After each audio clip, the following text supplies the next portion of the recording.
Started before it fell. Let me get this together.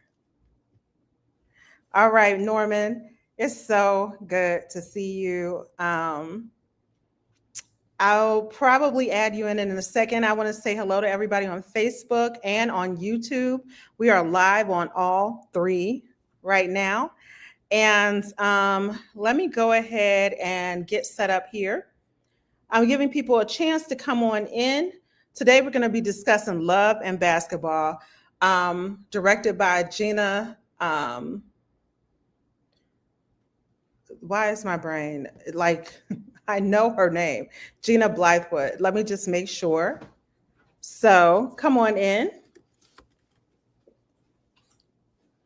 Come on in, everyone. Don't mind that, just my house guest here. So, you know, we are busy. We always have things going on. But I want you guys to come on in. Tonight, we're going to be discussing,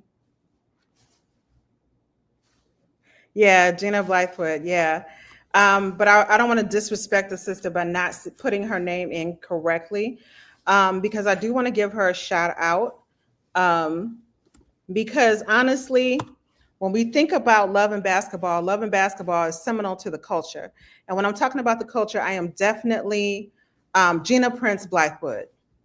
I don't know why my brain just had a serious brain fart for a moment. But she really directed a film that is a part of many Gen Xers and millennials, adolescence and young adulthood. So I definitely want to give her her props. I definitely don't want to disrespect her by calling her a different name. So Gina Prince Blythewood. She's directed many other films as well. And those films include Warrior King, which came out recently. She directed Old Guard, for those of you all like action and adventure, on Netflix, and also Beyond the Lights. I even remember, if I'm not mistaken, seeing her name, I'm correct, on A Different World back in the day. She was like an assistant for them. So it was incredible. I love to see that. I'm not sure if she's still married to him, but she was married to also Reggie Rock Blythewood. I'm going to go ahead and share this to my other Facebook account so that people can join in. And remember, tonight's discussion is all about love and basketball. This is all about, this series is about love, sex, and marriage in film as it relates to Black people,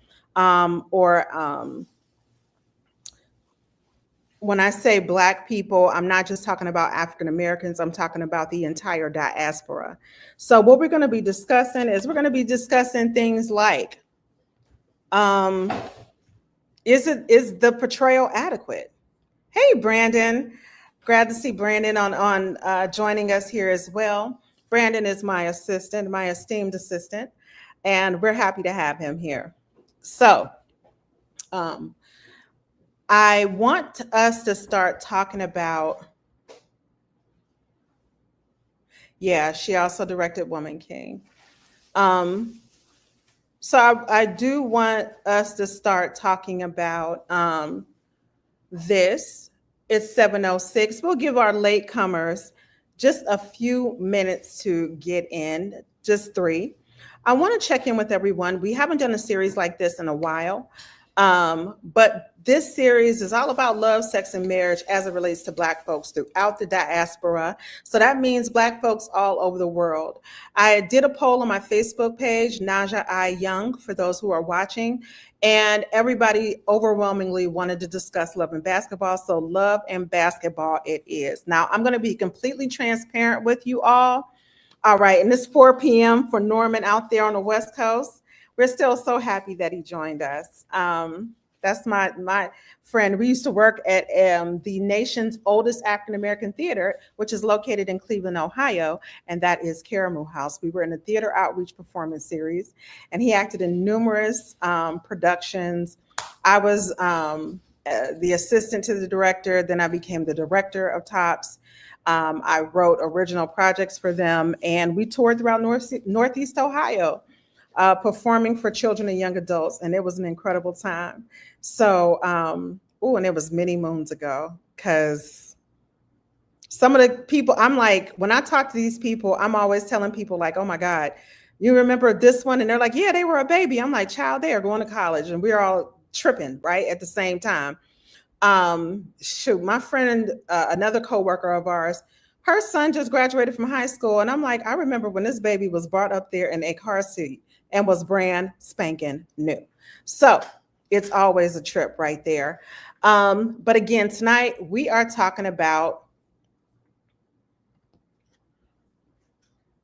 Love and Basketball, starring Sanaa Lathan and Omar Epps. So if you've got something to say, please let us know. If you are tuning in on Facebook or YouTube, you can also post your comments. I can see them, and I can also share them with others on the screen. If you're on Instagram, I don't have that capability yet, but if you are following us on Instagram, you for sure can see us on I can see your comments, and I will be reading them to others in case others cannot see them. So that's how we're going to work this.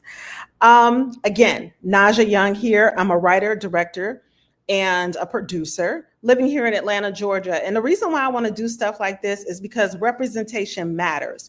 I tell this to people all the time.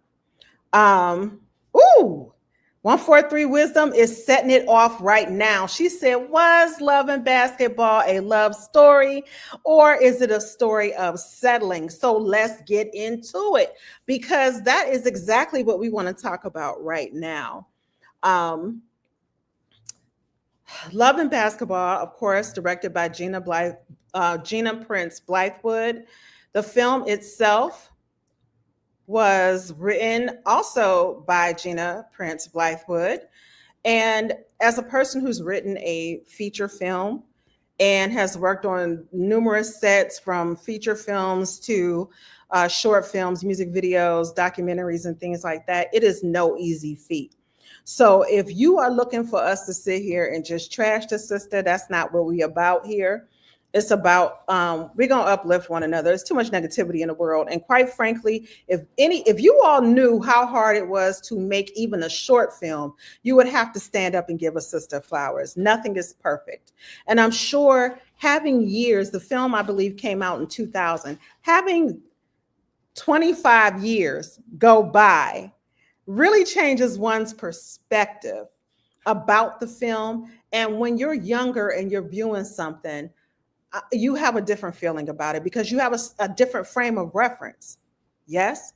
So hopefully, as you grow and mature, your frame of reference changes. You have new experiences. You know what's going on a little bit more as it pertains to just being an adult, living your life, having love affairs, breaking up, finding the right mate and the right partner. All of those things can be important, and that's all coming with experience. So you have to just kind of take things with a grain of salt.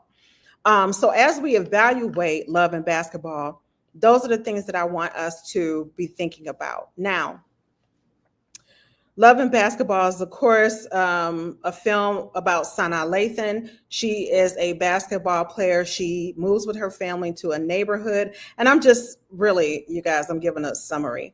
I encourage everybody to watch the film. You can rent it on multiple platforms right now. But the film is about her and her relationship with her neighbor, Omar Epps. Let my guests know, my brother know that he is in the picture right now.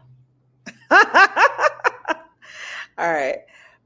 So what I want to say is, the film is very much about growing pains, growing up, and young love. So Norman, I'm going to put his comment on the screen. He hasn't seen the film since it came out.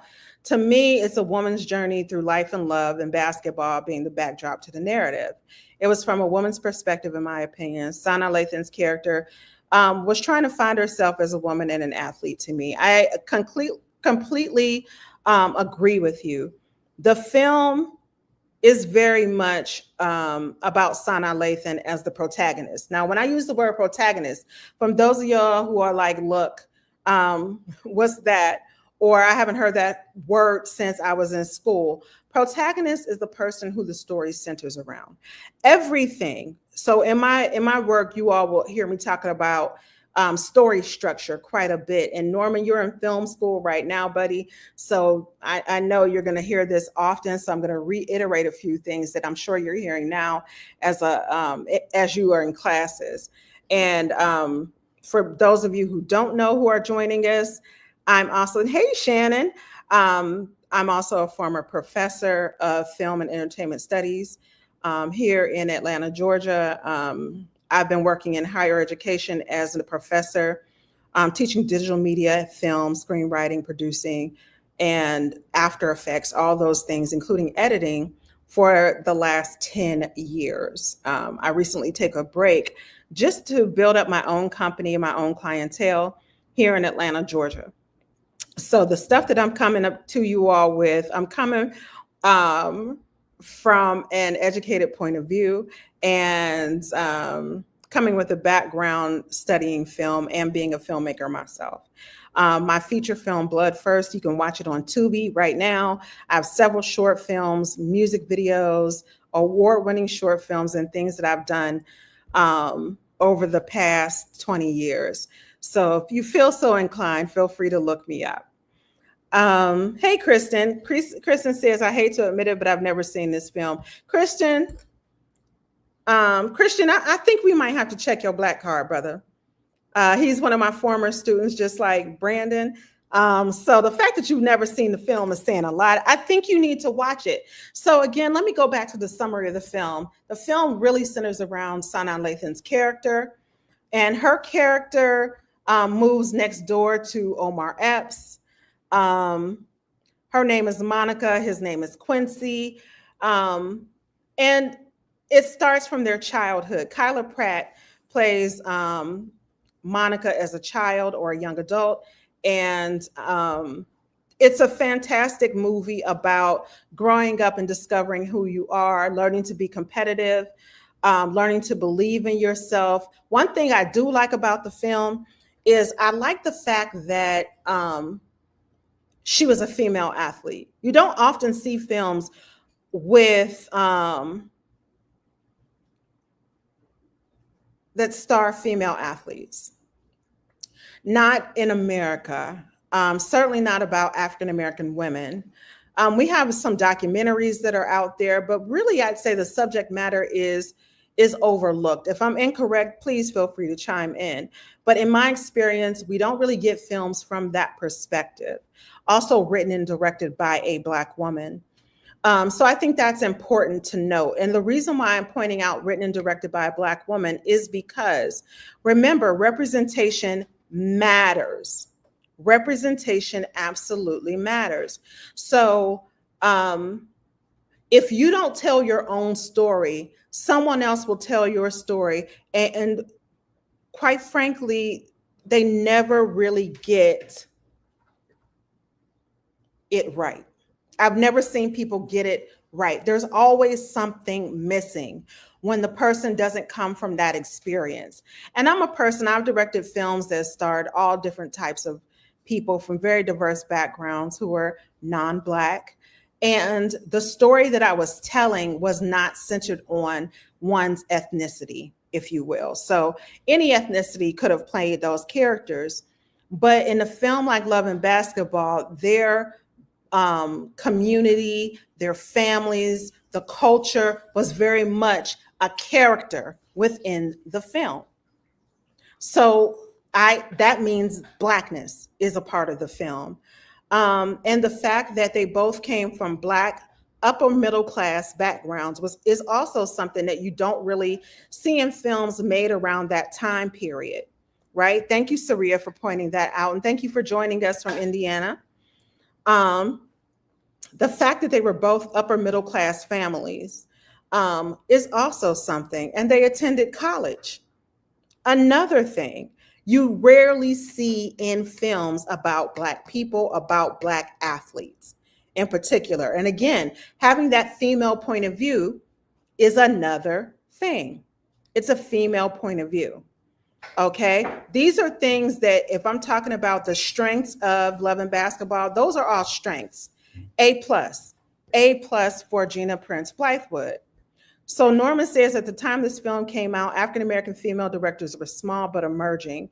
We had Julie Dash, Cassie Lemons. Yes, I agree. And Julie Dash, for anyone who knows me, Julie Dash is the reason why I'm a filmmaker. She inspired me to become a filmmaker with her films, Daughters of the Dust. Casey Lemons, for those of you who are not familiar with that name, I bet you're familiar with the film, a little film called Eve's Bayou. Eve's Bayou, okay? So she directed that. She also directed Caveman's Valentine and a few other things. But this is 2000. I went to film school in 2002. When I went to film school at Florida State in 2002, there were in my film school at the time, there was one Black girl ahead of me, my friend Cassie, one Black guy. In my class, there were two Black women. Tiffany dropped out after the first semester, which I completely understand because I was on my way too. It was just such a difficult process in integrating myself into that program. And yeah, I believe they've done a better job of being more inclusive and diverse in their teaching faculty and staff. But at the time, my Lord. So, I mean, I went to film school at that time and I graduated in 2004. So the class after me that came in, there were two other Black women, my homegirls, Kylie and Tiffany, who I lived with when I was in LA. And then the year after them, I think it was just Faith Kakulu, my other homegirl. So when I tell you, when you look at these film programs, you're not going to see a lot of African Americans, one, and especially African-American women. So the fact that Gina Prince Blythewood went on to direct so many feature films and Love and Basketball is such a seminal part of Black American culture. Mwah, chef's kiss. Again, Black woman athlete point of view, Black upper middle class families, college, they attended college. So it was a different type of Black story. And that's not to say that the inner city story, lower middle class story is not important to the Black experience. It certainly is. However, and this goes back to why representation matters, is it's not the only experience of Black people. Blackness is not a monolith. Yes, and both parents were at home. You had a mom and a dad in both homes. There are a lot of Black people have that. So Blackness is not a monolith. We come in all different shapes and sizes. We come in all different types of flavors, Muslim, Christian, animist. We are all of those things. Some of us are paraprofessionals. Some are teaching in academia. So that's the thing I liked about the film. The film was about adolescence. It was a coming of age story, is what we say in Hollywood. It's a coming of age story. So we follow Sanaa Lathan's character as she goes from childhood, young adolescence, to adulthood. And during this time, she's sort of in a competitive and quasi-romantic relationship with Omar Epps' character, Quincy. Now, let's get into the heart of this, baby. Let's get into it. Because 143 Wisdom said something that I think was really important. She said that, is it a love story or a story about settling? Is Love and Basketball a love story or a story about settling? So let's get into it, shall we? Okay, because throughout the film, we see Monica, Sanaa Lathan, chasing her career and her goals. We also see Quincy doing the same thing. The important thing that the film points out is how women are expected to give up their careers and their dreams to start a family. Okay? So let's really talk about, hey, Alden, great to see you there. Um, the film is about what is the price of fame? What is the price of um, dream chasing for a young Black woman? Because Quincy definitely saw her as a threat in the relationship. Like she definitely, you know, he was living the life or living the dream, being a college basketball player, athlete, and then becoming a pro athlete, um, where women are chasing him. Nobody expected him to give up his life, his happiness, his dreams to start a family, to have a relationship, a healthy romantic relationship. It was just something societal that people accept that men will do that. Whereas women, especially young women who are interested in having a relationship, a romantic relationship, no. Here's the man. Um, you are expected, if you want to have a family or a successful relationship, you should sacrifice yourself and your dreams to be in a relationship with him. And the beauty of the film is that she does shirk that. She doesn't necessarily fall for it. In fact, she struggles with that because she knows that her dreams are just as important as his. Her happiness is just as important as his. Okay. And yes, let's talk about her relationship with her mother. Her mother gave up everything to be with her father. Okay. Her mom gave up everything to be with her father, and that's just was expected as for young women. Now, when we think about basketball, because that's the backdrop of the film, both Monica and Quincy are basketball players. Now, just even today, even though the WNBA really is celebrating unprecedented support from men and women right now, the WNBA is nowhere near as popular or as lucrative for athletes as the NBA, right? So a lot of these players, women players, end up going abroad to play to make money, especially in the off season. That's what they do. And these are our pro players. A lot of male athletes do this as well. However, I think that these male athletes are what we would deem to be semi-pro players, right? They're semi-pro. They're not a part of the NBA, but they're semi-pro players.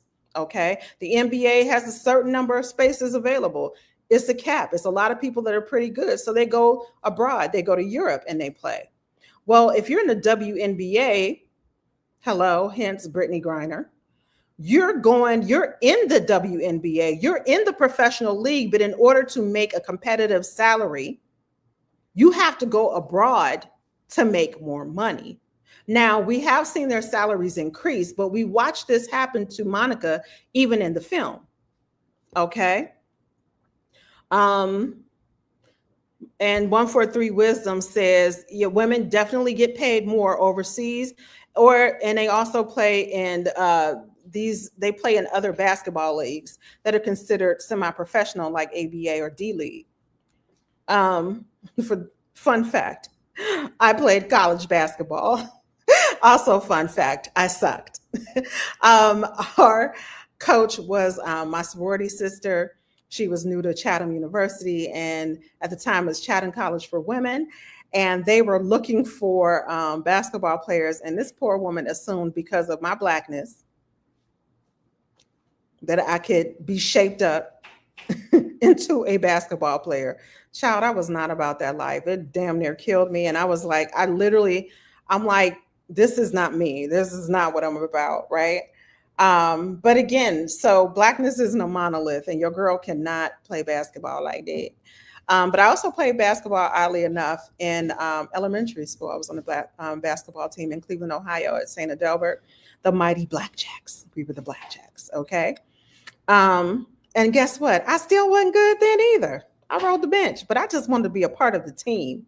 So I love the fact that this film showed that camaraderie amongst female athletes. It showed how hard we have to work in order to get recognition, not only from our peers, but from others outside of our peer group and our male counterparts. Hello, Black Blaze. Thanks for joining us on our discussion of love and basketball. So Norman says Monica was working more to juggle the relationship and the career. Quincy wasn't having it. He didn't want her on the same level as him. I completely agree. It was very obvious in the film. In the film also, it showed that ego that we see male athletes get once they start to get a little bit of stardom, right? They're the star, they're the man. Everybody is capitulating to them. Everybody is trying to please them and please, take care of their needs. And we look at them female counterpart, and that's not happening. And he became disgruntled, i.e. pissed, with Monica because that's not what she was doing. She tried it for a minute, but it wasn't natural to her because it's unnatural for someone to literally sacrifice themselves for someone else who is a grown man. Like your ego can't take, really? Your ego can't take me doing well in the same sport, as you, right? That's what you're telling me? Like your ego can't take that? Also, you want to be out here, Quincy, just doing whatever with whomever, and I should just be grateful because that's really what it came across to me as. You just want to be grateful. I should just be grateful that you still want me around and on your team. That's just crazy. That's crazy. But the thing about it, and even though we can sit and call Love and Basketball we can say the film is about struggle love, so to speak. But this relationship that we see on the screen is very reminiscent of relationships between men and women, in particular, Black men and women in their 20s and 30s. I'm just saying. This is very reminiscent of those early relationships when all of us are just trying to find ourselves and you just want to be loved, right? You want somebody, hey, Baba, Mosasai is joining us. And literally, you just want to be loved. You just want to be taken care of. You see someone, you're attracted to him, not only physically, but when you talk about these politicians, these actors, musicians, and athletes, they have a certain aura about them. In the hood, we call it swagger, right? They might not be the finest thing, but they got something about them. They got an aura about them, a mystique, a swagger that we find attractive. And that success is very attractive and can be a hell of a drug. A hell of a drug. And a lot of people literally sacrifice themselves to be around it. Around it. And when I talk about things like that, I have to think about when you talk about groupies in the music industry or these groupies. And when I talk about groupies, to be clear, I'm talking about men and women who follow athletes, musicians, actors, and different things like that, just to have some of that fame rub off on them, just to say that they slept with them, just to say they were in the same room with them. I've been on this earth now for a few decades, and I'm gonna tell you, I've seen things that I'm like, it makes me shudder. It makes me shudder. I'm so embarrassed for that person. I really am. I'm embarrassed for that person. Because in retrospect, you just played yourself for what? Just so somebody knew your name, just so somebody you could say, I slept with this person. Now, if that's what you want to do, I'm sex positive. Do your thing. If that is someone you want to have sex with. But you also have to think about this. What is there? So you had sex with them, and what does that mean? Does that mean you're better than everyone else around you, your counterparts, because you had sex with someone? Does it make you better? Does it now make you high value? Does it? Let's look at some of these athletes, male athletes that we have out here who are examples. I mean, they have multiple baby mamas. It takes them forever to marry one. And even if they do marry one, they end up cheating because their lifestyle is just set up perfectly for that. They're powerful men. Women, not so much. Not at all. I'm sure if I talk to some of the players in the WNBA, they can tell you about the groupies that they have as well. Female athletes get groupies too. I mean, let's just look at a certain female boxer and a certain rapper's ex-husband, baby daddy. I ain't saying no names, but that seems like a little groupie-ish to me. I think he's attracted to successful women. I don't think there's anything wrong with it. What's wrong with it is when that relationship isn't equal and one person is trying to live off the other person. And that's another thing Quincy didn't like, was the fact that, Monica she didn't need him to live. She didn't need him to fulfill her financially or otherwise. And that was a blow to his very fragile ego. And so we have to talk about that ego. What makes that ego so fragile? It's the way that we raise boys as opposed to the way that we raise girls. We teach girls that you're nothing without a man, and we teach men that she needs to give up herself to be with you. If she really liked you, that's what she would do. And that's just big facts. Big facts. Mm-hmm. And 143 Wisdom on Instagram says Monica went through all of that with him because her ego couldn't accept that he wasn't the right one. It's true.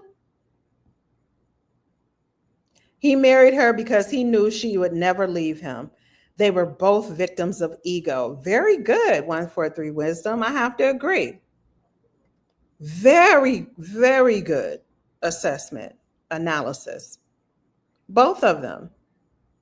Because some people are like, when you're in love, you got to fight for your relationship. You got to do all of this. And I'm just like, why I got to fight so hard?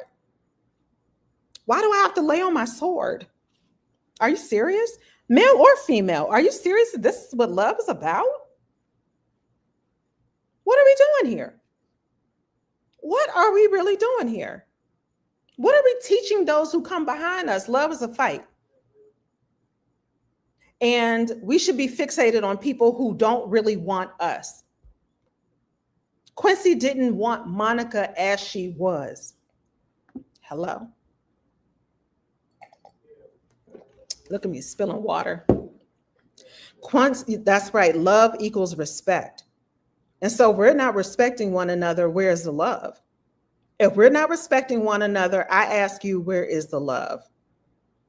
And can we have love without respect? If we really sit and we think about that, that's not accurate. It's not healthy. So Norman says, let's talk about the one-on-one game between them at the end. She played for his heart. Yeah, I liked it. As a cinematic moment, I loved it. A cinematic moment, I loved it. Here's what I've learned as a filmmaker, especially when you're making a feature film. And this film is definitely a coming of age film. It's definitely a love story, even though it's fraught with a lot of, I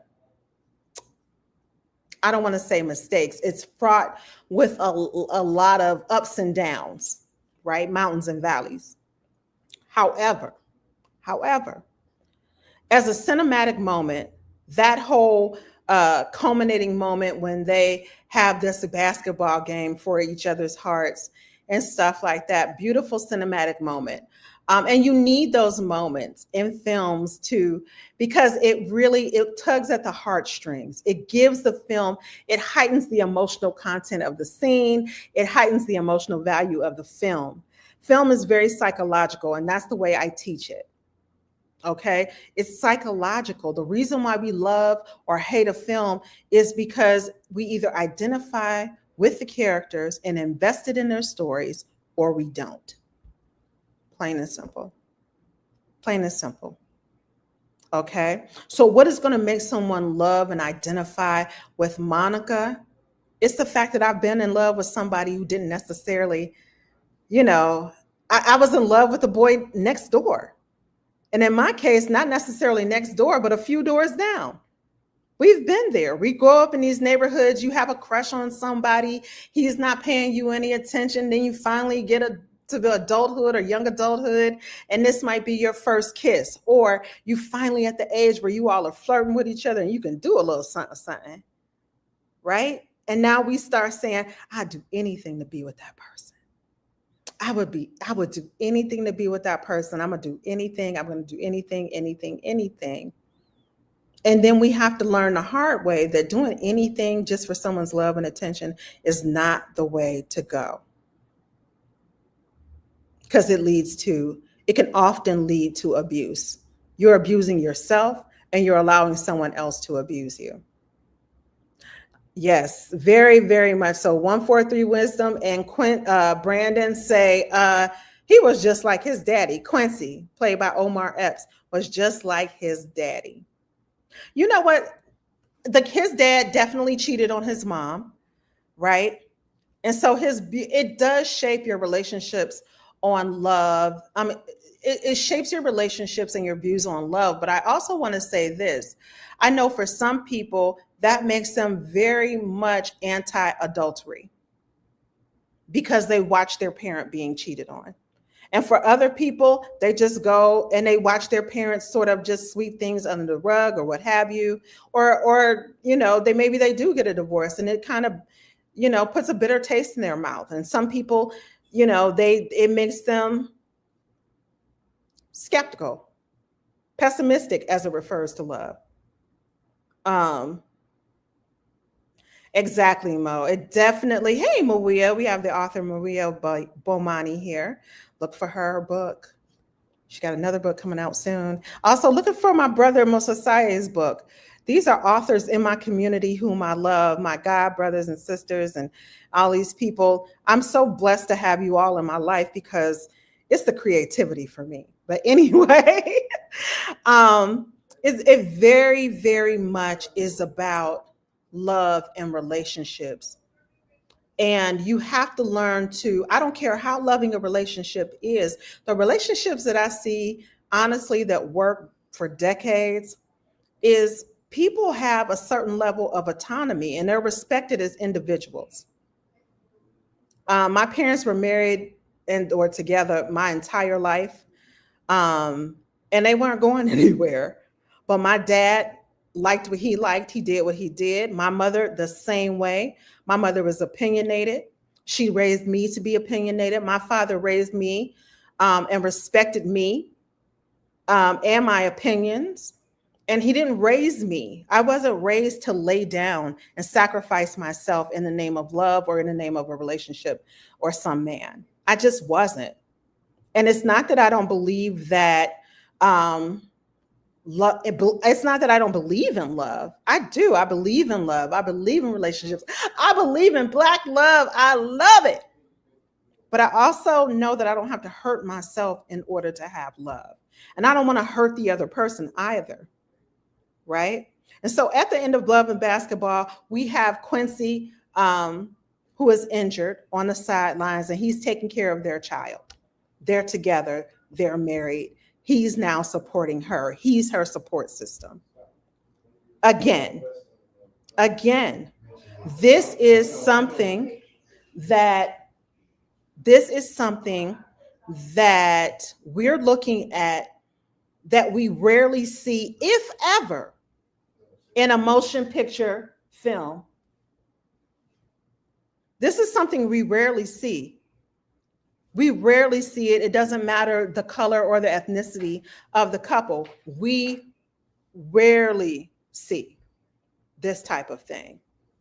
Another thing about the film that I have to bring up is I have to bring up the fact that as we look at Black films and casting in Black films, hats off to Gina Prince Blythewood, because they didn't play into the tropes of Sanaa necessarily having to be the light-skinned Black woman in order to get the man.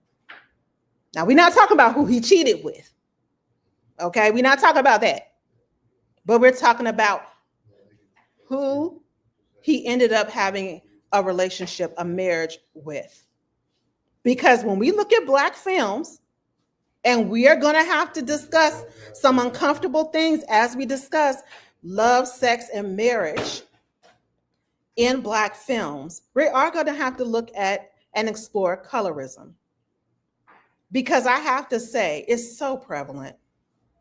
Not just colorism, but also portraying women who are not a size 4 as, these stereotypes about our BBW women. Either we're not in the film at all. If we are in the film, we are somehow suffering. I ain't got no man, nobody want me, I'm not pretty, all that BS. And I call BS because I'm gonna tell you what my grandmother told me. Ain't no fat women in the nursing home. That's what she told me. If you watch 600 Pound Life, baby, every fluffy woman that I know on that series got a man. So size does not have anything to do with it. And I know plenty of men who are of many ethnicities, especially Black men, who love a big, beautiful woman. Period. People like what they like. But if you looked at what Hollywood dictates to us, she must be a size 4.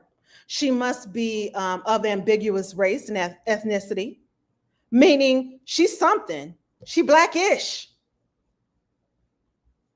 But we can't say definitively that she's Black.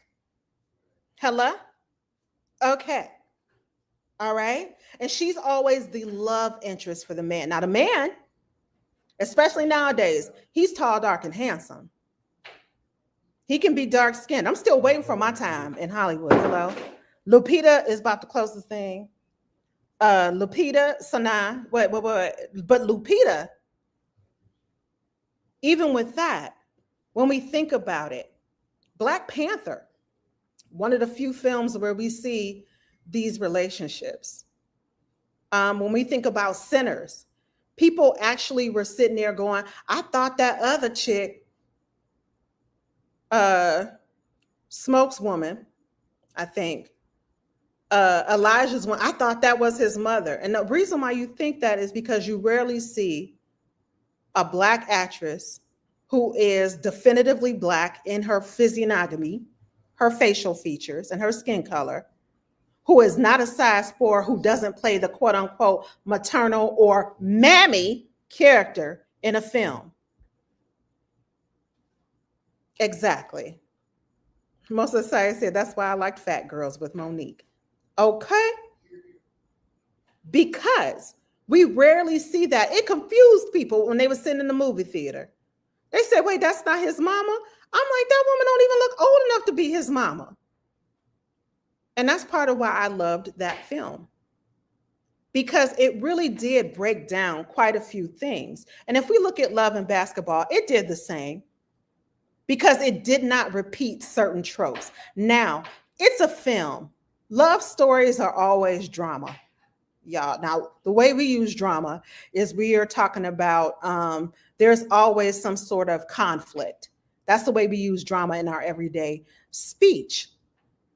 However, as it relates to film, if you will, when we talk about this being a drama, it is a drama. There is going to be some sort of conflict. And this type of drama is in particular a love story. So you can't have a story. We can't just have a film where everything works out perfectly. You know why? Because y'all wouldn't watch it. You just wouldn't watch it. It doesn't even feel real to you. It doesn't even feel real to you. Why? Because everything was perfect. They never argued. They said they love you. I love you every single night. They kissed each other. There was no drama, i.e. tension in the film. It didn't build toward anything. So when I'm teaching screenwriting to my students and I'm teaching it to my clients, even when we're talking about fiction, any sort of fiction, I always tell them our story not only needs to have a main character, right? A protagonist. And you can say when you watch films and television shows, something has an ensemble cast where we look at everybody's story. But by and large, even in an ensemble cast, there is a main character in which everyone else's characters sort of, their stories, their subplots all lead back eventually to the main character, the protagonist. This is the person in the film whose story we are basically following. And in the story of my life, you have a catalyst. Just like this is a science experiment. This is an inciting incident, meaning everything was cool, status quo. I was just going about my day until X happened. What can be that X? I moved next door to this cute little boy, but he doesn't like me. Or he said he's better in basketball for me than me. And we get into a competition. That can be the inciting incident. Okay, it's a catalyst. It gets the ball rolling for the story. If we're talking about a horror film, we just went to this mansion, Airbnb out in the lake. Everything is wonderful. I'm on my honeymoon. We love each other. And then we come outside the next day and my car is missing. And my car keys. And we don't know why. That's an inciting incident because now the whole film is all about where did my car go? When it's a love story, it's all about how can we get our love going, right? How can we build our love story? That's all it is. So we have an inciting incident. Then we get to this point of no return in the film, like something has happened, we can no longer come back from that. Then we have a climax. And if you're interested, of course, in learning how to write a film or things like that, and I work with a lot of different clients across genres, you can definitely go to my website and I'll put it on the screen here for Facebook and YouTube. And if you go to my bio over here on Instagram, you'll see my website, www.orumilasdaughter.com. Orumila is the Yoruba Orisha or God, if you will, of wisdom, of divination. All right. So, and I hope I like that whole wisdom piece. That's why I hope I'm Orumila's daughter, you know. But let's get back to this. So, Norman, it was wonderful. I'm glad you got to join us. We'll be wrapping up in just a moment here. But share your final thoughts with me right now about Love and Basketball. If we were rating the film right now as our grown selves who've been through some things, how would you rate the film? And I want you to think about, before you put your answers up here, this is what I want you guys to think about.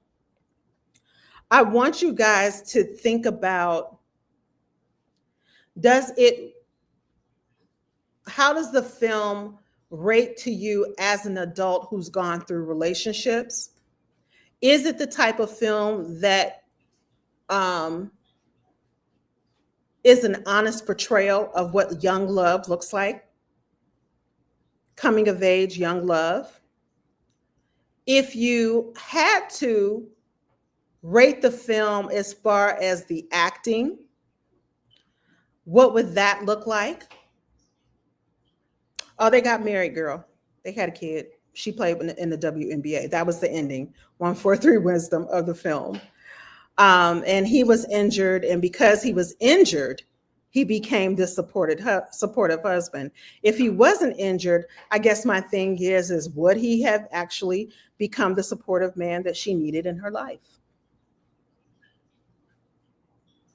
That's real talk. Okay. You know, if his dreams weren't crushed by injuries, would he have chosen her? So how do we rate this film today? My other question is, if we were casting this film today, and unfortunately, y'all, the film is 25 years old, they may remake this film because Hollywood loves to remake a film. And I got to tell you, I'm sick of it. Everything does not need to be remade. I said it. I can name names. I'm not, but I said it. I'm sick of y'all remaking classics. And especially when there are talented writers and directors and all the people that I know out here who can write their asses off and give you something original. Okay. Um, there isn't anything new under the sun. Um, that's true. There is nothing new under the sun, people. So when you look at love stories and stuff like that, think of Romeo and Juliet. This is a play on Romeo and Juliet. My thing is um, this whole idea of a love story, girl meets boy, girl falls in love with boy, boy could pay her no mind. We've seen the film before, right? That as a basis for a film, we've seen before. It's all in how you fill in the details that gives it some singularity, that gives it some originality. How are you telling this story and how is it different? So if we had to rate the film today, how would we rate this film out of 10? Somebody tell me, out of 10, how would we rate this film? So, yeah, they're like, if he wouldn't have married Monica's character, he would have definitely married Tyra's character in the film. He definitely would have. And look at Tyra. Look at that, what she looks like. She's a little brown, but she also has green eyes and the quote unquote good hair. As the contradiction to Monica's character. She was the quintessential pretty girl. Okay. And again, we think about what society thinks of. We think of those European or white features, multi different colored eyes and skin, lighter skin tones as more beautiful. Or I would say, I don't want to say more beautiful, but more attractive and representative of wealth and success. Okay.